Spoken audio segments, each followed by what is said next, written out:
Good morning to both of you, Australia time, and welcome to Kinky Boots. Thank you. Thank We're thrilled to be here. Thrilled that we're coming to Australia. Well, we're thrilled too because the life of Kinky Boots continues to be a really long and successful one from its debut on Broadway. I don't mean this to be a dreadful pun, but did you both know that this show would have legs like this when you started out with it? I didn't know.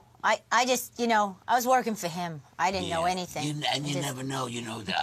I've seen shows with wonderful people, and we all go in with the best intentions. Yes. But there's an alchemy that has to happen, and it happens sometimes, and sometimes it doesn't. But luckily on Kinky Boots, it really happened.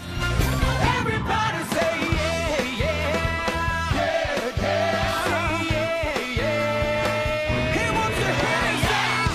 Productions around the world and of course it's scooped the pool at the Tonys and it's been much loved. Harvey, you've said that not every great film or every great play or story needs to have music stuffed into it. In fact, you sort of resist that temptation. So what did Kinky Boots have as a film that gave it the star quality you thought, the potential to be a musical? I saw beyond what was there in the film, because the film actually has wonderful musical numbers. Yeah, that was scary. Yeah, Chiwetel Ejiofor does wonderful musical numbers, but I saw there was a chance to tell this other story that's there right under the surface that we then brought up of these two young men who are both sort of paralyzed by what their parents thought they should do with their lives. And even though they're trying to live up to their authentic lives, they're not quite getting there. And in their friendship, these two opposites, they end up healing one another and living their authentic lives. And I knew that would, or I hope that would register with the audiences. And Cindy, Yeah, as two great, I'm sorry to butt in there, but as two great originals as you are and people who have clearly lived those real authentic lives, that must have appealed to you too. It's kind of every man's story, every person's story, and it also had a quality of these two opposite people having the same issues. And I love the show because everyone evolves, everyone. Yeah. So, you can't get better than that. Yeah. And Cindy, it has a quality to it because of Cindy's energy.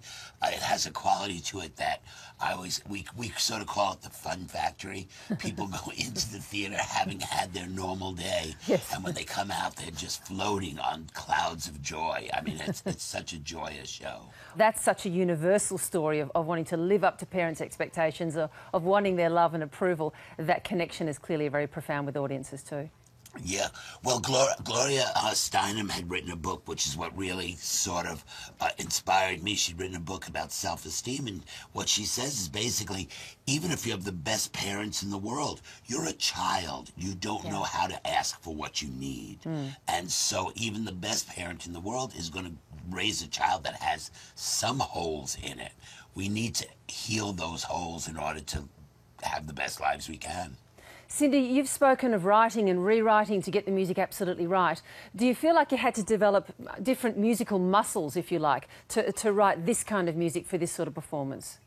Well, I knew that they asked me to do it because they wanted pop music. I mean, all of a sudden, I'm not going to turn into...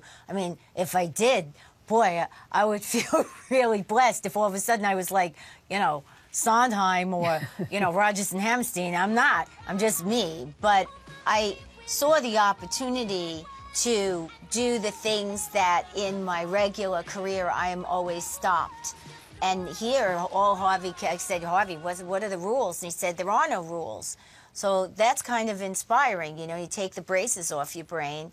And I asked him and I was able to write, how everybody has their different jam in the shower. Well, you had all these diverse characters, so everybody could sing a different kind of style, which was a lot of fun.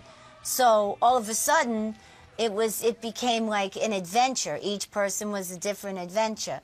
So I also realized as I thought I was moving ahead in my life, I was really kind of stepping backwards till when I was 5. because I learned how to sing listening to my mother's Broadway albums. I used to get quarters from the ladies around the corner. They'd ask me to sing, you know, little excerpts from, you know, South Pacific and, you know, King and I. Those were big numbers for me. I used to make $1 here and there. I had to give it back, though. My mother didn't. See, there's a hole. There's a hole. There's the hole. There's There's the a holes hole again. everywhere. We have it everywhere.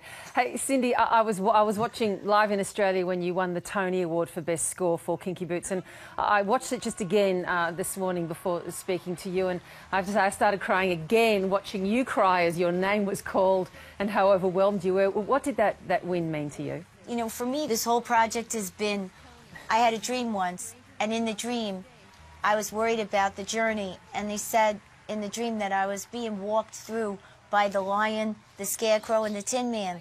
When, you know, and so I was lucky.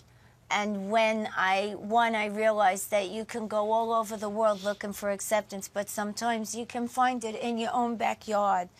And Broadway is my own backyard because I grew up in New York my whole life. Yeah. So it was kind of, you know, every time I think I'm moving forward, I realize you're going back again, you know, to, I guess I was supposed to do this, but this guy is also from the boroughs, so it's kind of great. We come from the same kind of world. I can tell. Cindy, just quickly though, is he the lion, the Tin Man, or the scarecrow? Which one is he? Who do you think? He's the lion, of course. Cool. If I were... King of the forest. Oh my God! I can see a exactly a retelling of Oz. See, you got me tearing. Ah, I'm beautiful. sorry. No, I like the I tears. actually just wrote The Wiz. I just wrote The Wiz for That's television. right. He wrote The Wiz for TV. So- Get out. Did you see it? No. With the New York, oh, they get it. Oh, it was pretty great. Oh my God, it was Get great. there eventually. Hey, Harvey, are there more tales from your extraordinary life that you'd like to bring to the stage or screen? Well, you know, you're always working on something. Like I said, I just wrote The Wiz for Yeah. television. Next year, I'm going to write Hairspray for television. Oh, great. I just rewrote Funny Girl. It's running in the West End. One of my and favourite hopefully that'll musicals come of to all time. America. Right? Right, but Yeah. it need a little work. Need a little bit of work. Gave a little facelift. So we got Funny Girl going, and I think I'm going to act in a play that a friend of mine wrote. So, you know, I just love doing all the different things that show up. He's a busy man. Very busy. Hey, next week I'm playing Estelle Parsons' boyfriend. Really? Yeah. And what? You know Estelle Parsons, Where you Academy going? Award winner. Yeah, absolutely. Yeah, you have to. Okay. They're not getting it in Melbourne. Okay. yet. Okay. I'm Not feeling getting really Melbourne. left out here. Yeah. I'm feeling really left out, guys. You're getting your kinky boots, though. Well, get on a Kinky boots plane is and fun. come back. All right, Listen, don't be silly. Go right out now Yeah. and get a ticket. You get your because Kinky Boots tickets, by and the you time don't it have to gets feel there, bad. it might be sold out. Absolutely. You know, you want a good seat. Cindy, just finally, over your career, of course, you've traversed pop and roots and now country with a new album, Detour, that's coming out in May. Did you always know that you had the No, the perfect voice for Detour. country classics?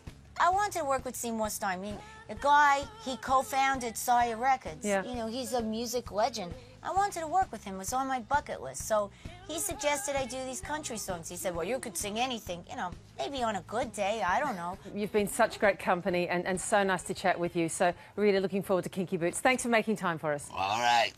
Have a great day. You too. Take Box care. office is open.